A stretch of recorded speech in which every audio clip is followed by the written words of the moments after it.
नमस्कार, संसद टीवी में आपका स्वागत है। मैं हूं प्रतिबिंब शर्मा और आप देख रहे हैं प्रश्नकाल। प्रश्नकाल दोनों सदनों यानी कि लोकसभा और राज्यसभा में महत्वपूर्ण समय होता है। सांसद और जनप्रतिनिधि अपने संसदीय क्षेत्र और अन्य महत्वपूर्ण प्रश्न प्रश्नकाल के दौरान पूछा करते हैं और संबंधित मंत्रालयों के द्वारा उनके प्रश्नों के उत्तर दिए जाते हैं। सबसे पहले शुरुआत करते हैं लोकसभा में आज पूछे गए प्रश्नों से।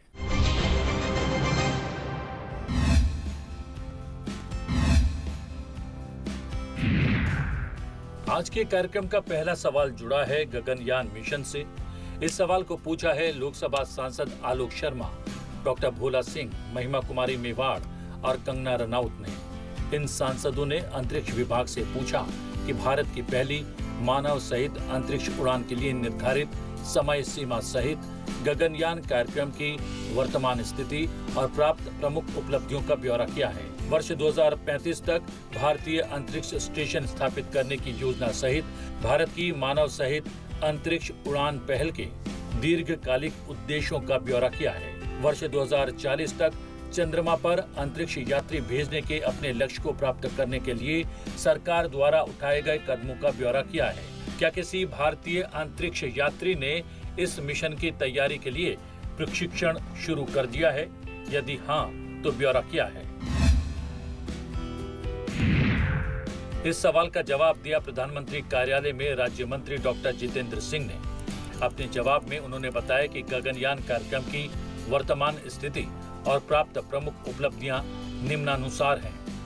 नए विकास, मानव अनुकूलित प्रमोचन यान विकास और भू परीक्षण संपन्न, कक्षीय मॉड्यूल, कर्मीदल मॉड्यूल और सेवा मॉड्यूल के लिए नोदन प्रणालियों का विकास किया गया और उनके परीक्षण किए गए। ECLSS इंजीनियरिंग मॉडल को साकार किया गया। कर्मीदल निकास प्रणाली 5 प्रकार के मोटर विकसित किए गए और उनका स्थैतिक परीक्षण किया गया। अवसंरचना स्थापित की गई। कक्षीय मॉड्यूल निर्माण सुविधा, गगनयान नियंत्रण केंद्र, गगनयान नियंत्रण सुविधा, कर्मीदल प्रशिक्षण सुविधा, द्वितीय प्रमोचन पैड संशोधन। आगामी मिशन CES के अधिप्रमाणन के लिए एक परीक्षण यान का विकास किया गया और TVD-1 में उसका उड़ान परीक्षण किया गया। TVD-2 और IADT-01 के लिए कार्यकलाप प्रगति में है। उड़ान प्रचालन और संचार नेटवर्क, भू नेटवर्क संरूपण को अंतिम रूप दिया गया। IDRSS-1 फीडर केंद्रों और स्थलीय लिंकों की स्थापना की गई। कर्मीदल वापसी प्रचालन, पुनः प्राप्ति वाली वस्तुओं को अंतिम रूप दिया गया। पुनः प्राप्ति योजना तैयार की गई। प्रथम कर्मीदल रहित मिशन G1, C-32G चरण और CES मोटरों को साकार किया गया। HS-200 मोटरों और CES अग्रांत को कर्मीदल मॉड्यूल भार निस्तारण मोटर पर स्तंभित किया गया। कर्मीदल मॉड्यूल और सेवा मॉड्यूल संरचना तैयार की गई। कर्मीदल मॉड्यूल चरण 1 की जांच पूरी की गई। आगे अपने जवाब में मंत्री जी ने बताया कि मानव सहित अंतरिक्ष उड़ान कार्यक्रम एक स्थापित अंतरिक्ष अन्वेषी देश की आकांक्षाओं को पूरा करने हेतु अभिप्रेत है। विकसित भारत के लक्ष्य की दिशा में प्रौद्योगिकी और विनिर्माण क्षमताएं राष्ट्रीय अनुसंधान और प्रौद्योगिकी विकास के परिदृश्य में रूपांतरकारी बदलाव पर निर्भर करेगी।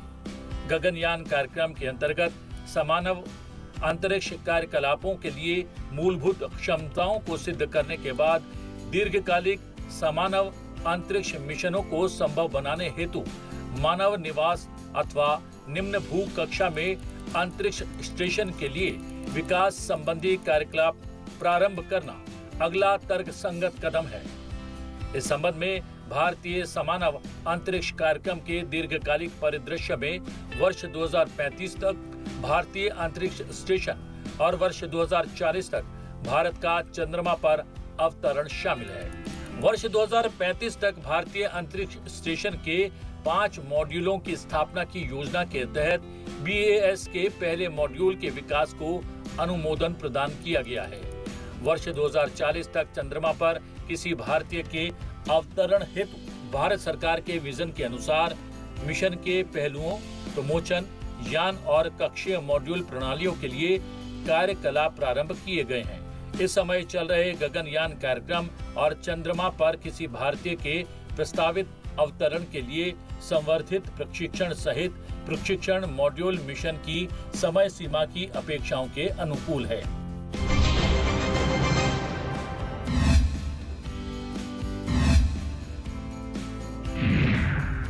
आज के कार्यक्रम का अगला सवाल जुड़ा है दूरसंचार नेटवर्क को सुरक्षित करने संबंधी पहल से। इस सवाल को पूछा है लोकसभा सांसद विप्लव कुमार देव ने।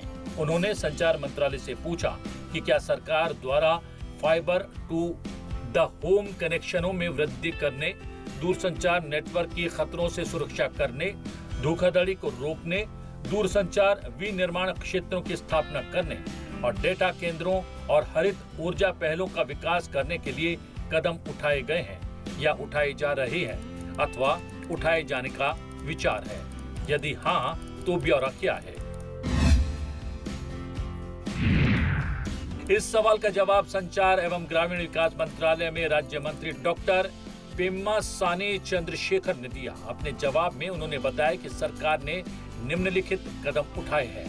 Fibre to the home FTTH कनेक्शनों की संख्या में बढ़ोतरी करने के लिए दूरसंचार विभाग द्वारा दिनांक 25/10/2021 को जारी एकीकृत लाइसेंस संशोधन के माध्यम से सूचना और प्रसारण मंत्रालय द्वारा जारी लाइसेंस अनुमति के तहत कार्यकलापों, केबल टीवी सेवाओं सहित से प्राप्त राजस्व में कटौती करने के लिए अनुमति दी गई है, ताकि इंटरनेट सेवा सह केबल टीवी ऑपरेटर्स के लिए लागू सकल राजस्व की गणना की जा सके। दूरसंचार नेटवर्क को खतरों से सुरक्षित करने के लिए दूरसंचार विभाग द्वारा दूरसंचार अधिनियम 2023 की धारा 22 के अंतर्गत दूरसंचार साइबर सुरक्षा नियम 2024 और महत्वपूर्ण दूरसंचार अवसंरचना नियम 2024 अधिसूचित किए गए हैं। दूरसंचार साइबर सुरक्षा घटना प्रतिक्रिया दल फ्रेमवर्क, जो एक क्षेत्रीय विशिष्ट CRT है, दिनांक 3 अगस्त 2022 को जारी किया गया है।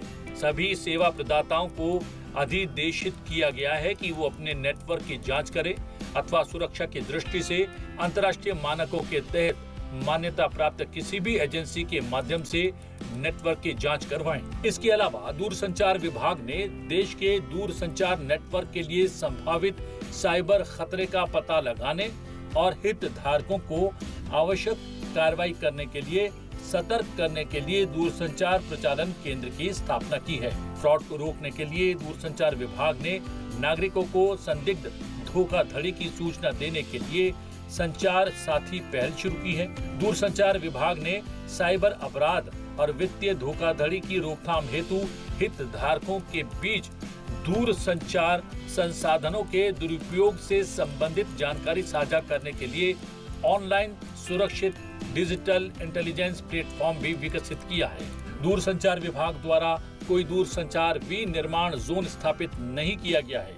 देश में डेटा केंद्रों के विकास के लिए 5 मेगावाट IT लोड की न्यूनतम क्षमता वाले डेटा केंद्रों को आर्थिक कार्य विभाग द्वारा प्रकाशित संचार श्रेणी के तहत अवसंरचन के उप क्षेत्रों की हार्मोनाइज्ड मास्टर सूची में शामिल किया गया है। हरित ऊर्जा संबंधी पहलों के लिए विशेषकर दूर दराज और दुर्गम क्षेत्रों में नवीकरणीय स्रोतों, मुख्य रूप से सौर ऊर्जा के माध्यम से बड़ी संख्या में दूरसंचार टावरों में बिजली प्रदान की जा रही है। इसके अलावा प्रधानमंत्री सूर्यघर योजना के अंतर्गत दूरसंचार विभाग सक्रिय रूप से अपने प्रशासनिक नियंत्रण के अंतर्गत सरकारी भवनों और कार्यालय रूफटॉप सौर पैनल लगाने की सुविधा प्रदान कर रहा है।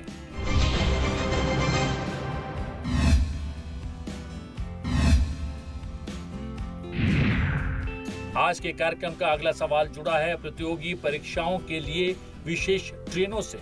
इस सवाल को पूछा है लोकसभा सांसद पुष्पेंद्र सरोज ने। उन्होंने रेल मंत्रालय से पूछा, वर्ष 2022 से अब तक उत्तर प्रदेश में संचालित परीक्षा संबंधी विशेष रेलगाड़ियों की संख्या का ब्यौरा किया है। इनमें कुल उपलब्ध सीटों की संख्या और यात्रा करने वाले कुल यात्रियों की संख्या का ब्यौरा क्या है? क्या इन विशेष रेलगाड़ियों में अत्यधिक भीड़ भाड़ की घटनाएं हुई हैं? यदि हुई हैं तो इसका ब्यौरा क्या है? क्या सरकार ने प्रतियोगी परीक्षाओं के लिए विशेष रेलगाड़ियों की संख्या में कमी की कोई समीक्षा की है? यदि की है तो ब्यौरा क्या है? इस सवाल का जवाब रेल मंत्री अश्विनी वैष्णव ने दिया। अपने जवाब में उन्होंने बताया कि रेल नेटवर्क राज्य की सीमाओं के आर पार फैला होता है, इसलिए नेटवर्क की आवश्यकता अनुसार उन सीमाओं के आर पार रेलगाड़ियां चलाई जाती हैं।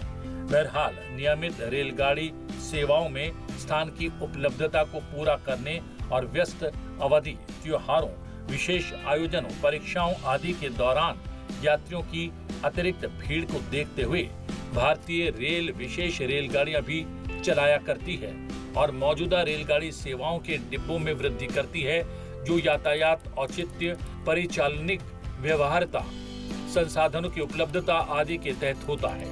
ये एक सतत प्रक्रिया है। वर्ष 2024-25 के दौरान भारतीय रेल में विशेष रेलगाड़ियों के लगभग 85,400 ट्रिप लगाए गए हैं।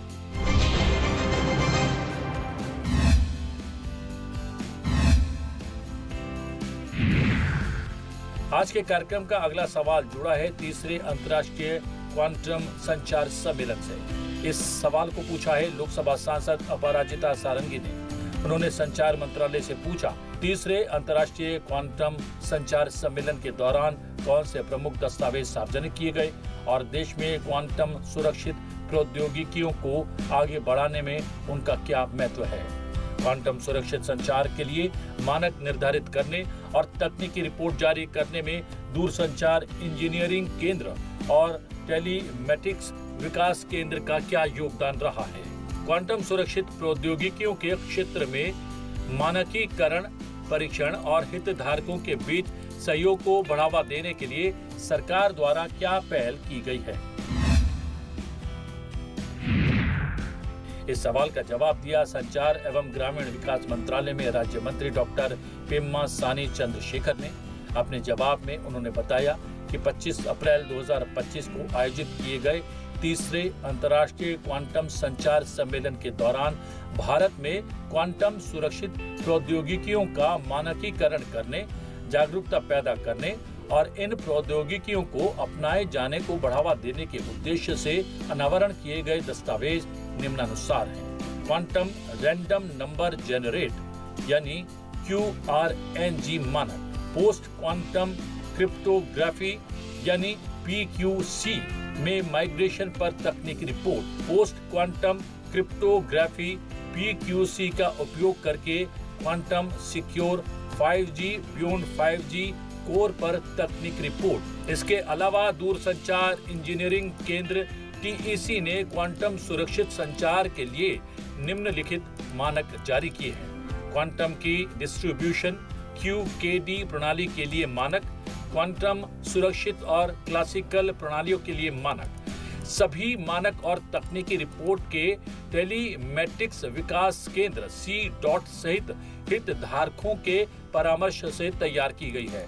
दूरसंचार विभाग ने पैरा क और ख में उल्लिखित क्वांटम सुरक्षित उत्पादों और सॉल्यूशंस के लिए TEC के माध्यम से मानक जारी किए हैं और क्वांटम सुरक्षित उत्पादों के परीक्षण में सहायता करने के लिए क्वांटम की डिस्ट्रीब्यूशन प्रणाली संबंधी परीक्षण मार्गदर्शिका जारी की गई है। इसके अलावा दूरसंचार विभाग ने शिक्षा जगत, उद्योग और सरकार के विशेषज्ञों में सहयोग को बढ़ावा देने के लिए राष्ट्रीय क्वांटम प्रौद्योगिकी कार्य समूह का गठन किया है।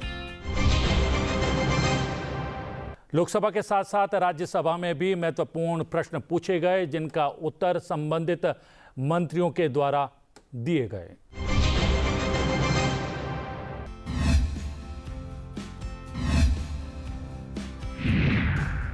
आज के कार्यक्रम का अगला सवाल जुड़ा है कामकाजी महिलाओं और छात्राओं के लिए सुविधा से। इस सवाल को पूछा है राज्यसभा सांसद R. गिरिराजन ने। उन्होंने महिला एवं बाल विकास मंत्रालय से पूछा, क्या सरकार इस तथ्य से अवगत है कि उचित स्वच्छता सुविधाओं, स्वच्छ और सुरक्षित शौचालयों और साफ पानी की कमी महिलाओं के स्वास्थ्य पर बुरा प्रभाव डाल रही है, साथ ही उनके आत्मसम्मान, गरिमा और सुरक्षा को भी प्रभावित कर रही है। और इससे उनके लिए कार्यबल में भाग लेना और देश के आर्थिक विकास में योगदान देना मुश्किल हो रहा है। यदि ऐसा है तो ब्यौरा क्या है? मंत्रालय द्वारा कामकाजी महिलाओं और छात्राओं की इस समस्या से निपटने के लिए क्या कदम उठाए गए हैं?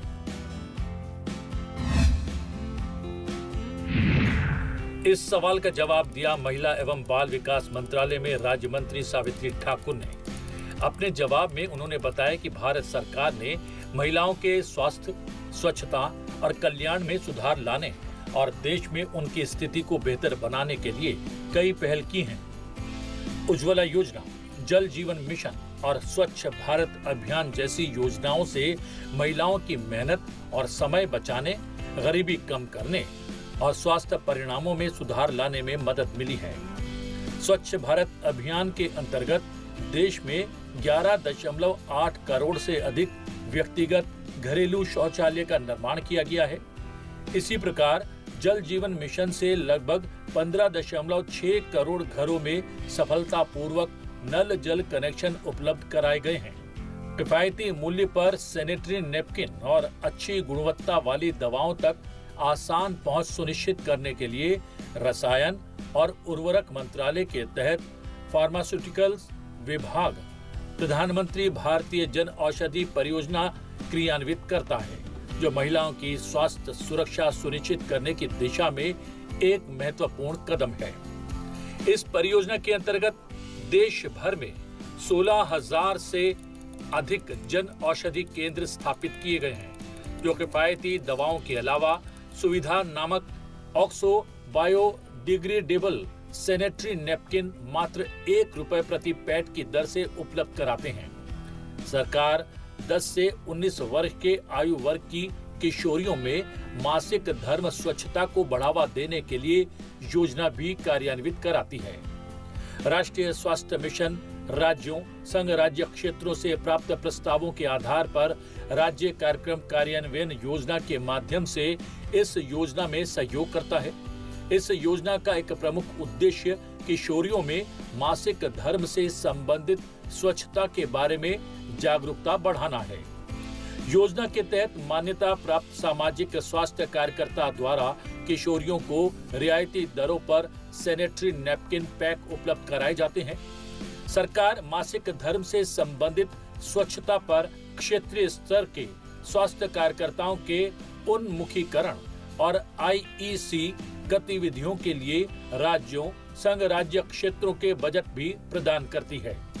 इसके अलावा स्वच्छ भारत अभियान के अंतर्गत पेयजल एवं स्वच्छता विभाग ने स्वच्छता और स्वास्थ्य संबंधी पहलुओं पर व्यवहार परिवर्तन से संबंधित अपने समग्र कार्यकलापों के भाग के रूप में ग्रामीण क्षेत्र में जागरूकता पैदा करने के लिए मासिक धर्म स्वच्छता प्रबंधन पर राष्ट्रीय दिशा निर्देश तैयार किए हैं। महिला एवं बाल विकास मंत्रालय कामकाजी महिलाओं और छात्राओं की आगे अधिक सहायता करने के लिए व्यापक मिशन शक्ति के अंतर्गत सखी निवास योजना क्रियान्वित करता है। ये एक मांग आधारित केंद्र प्रायोजित योजना है, जिसके अंतर्गत योजना के कार्यान्वयन के लिए राज्यों और संघ राज्य क्षेत्रों को निधि जारी की जाती है।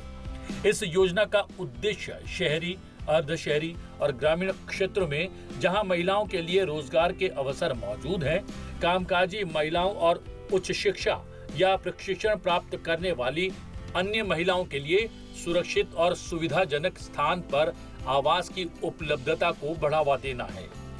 इस योजना के अंतर्गत कामकाजी महिलाओं और नौकरी के लिए प्रशिक्षण ले रही महिलाओं के लिए किराए के परिसर में सखी निवास चलाने के लिए वित्तीय सहायता प्रदान की जाती है।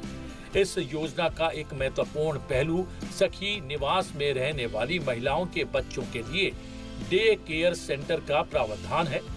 इसके अलावा वित्त मंत्रालय व्यय विभाग ने पूंजी निवेश के लिए राज्यों को विशेष सहायता योजना के तहत नए कामकाजी महिला छात्रावासों के निर्माण के लिए 28 राज्यों को 5,000 करोड़ रुपए आवंटित किए हैं।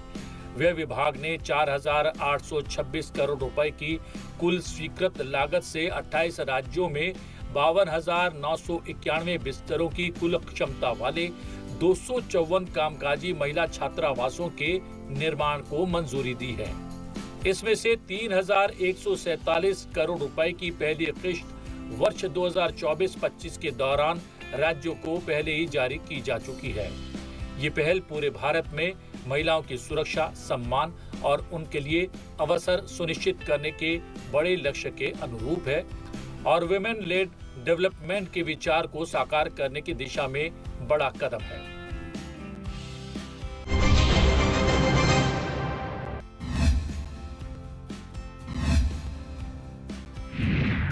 आज के कार्यक्रम का अगला सवाल जुड़ा है प्रधानमंत्री जनजाति आदिवासी न्याय महाअभियान पीएम जनमन से। इस सवाल को पूछा है राज्यसभा सांसद महुआ माझी ने।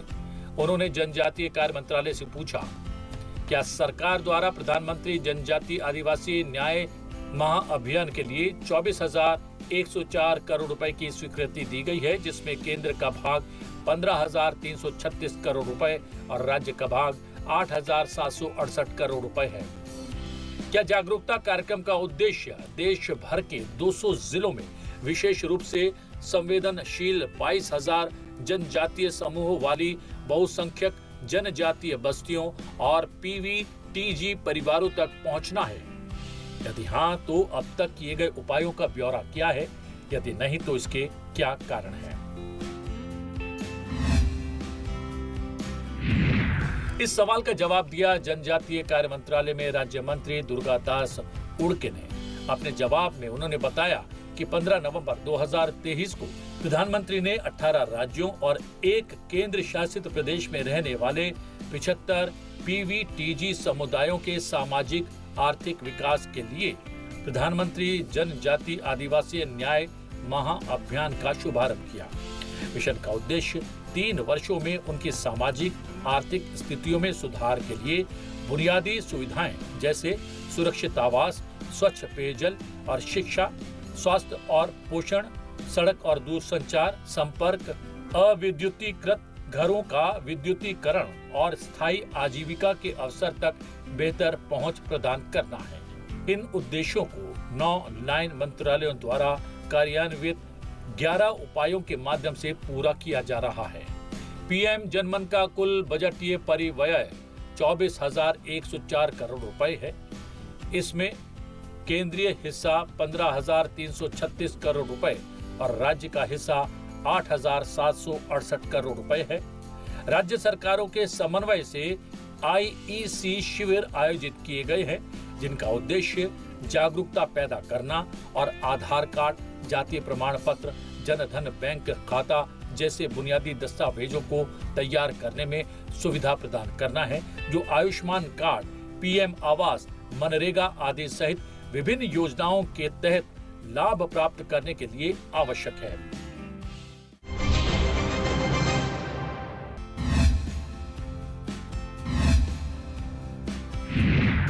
आज के कार्यक्रम का अगला सवाल जुड़ा है अनुसूचित जाति के छात्रों के लिए छात्रवृत्ति से।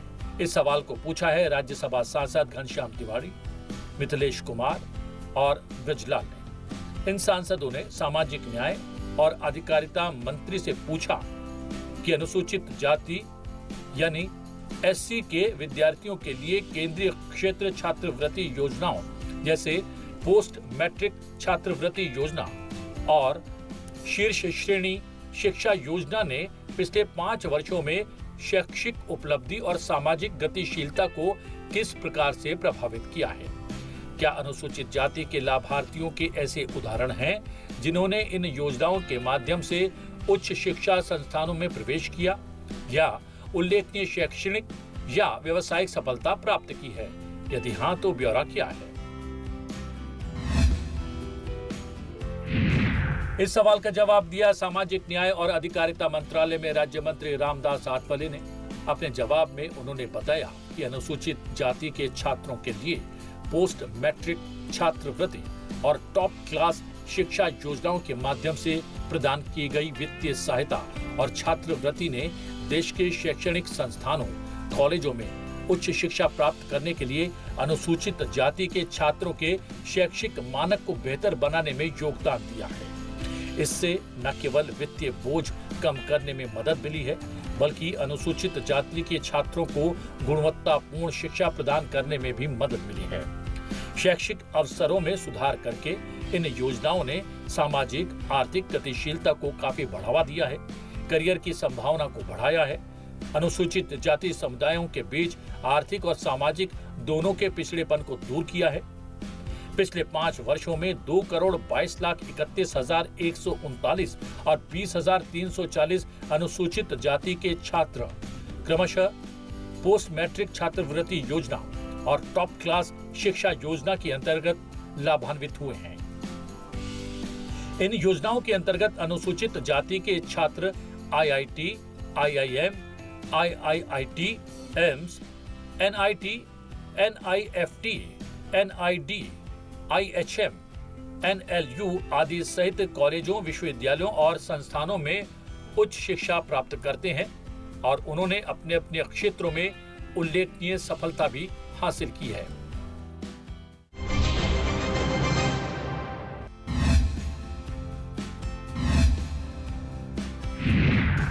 आज के कार्यक्रम का अगला सवाल जुड़ा है देहरादून दिल्ली एक्सप्रेस वे से। इस सवाल को पूछा है राज्यसभा सांसद नरेश बंसल ने।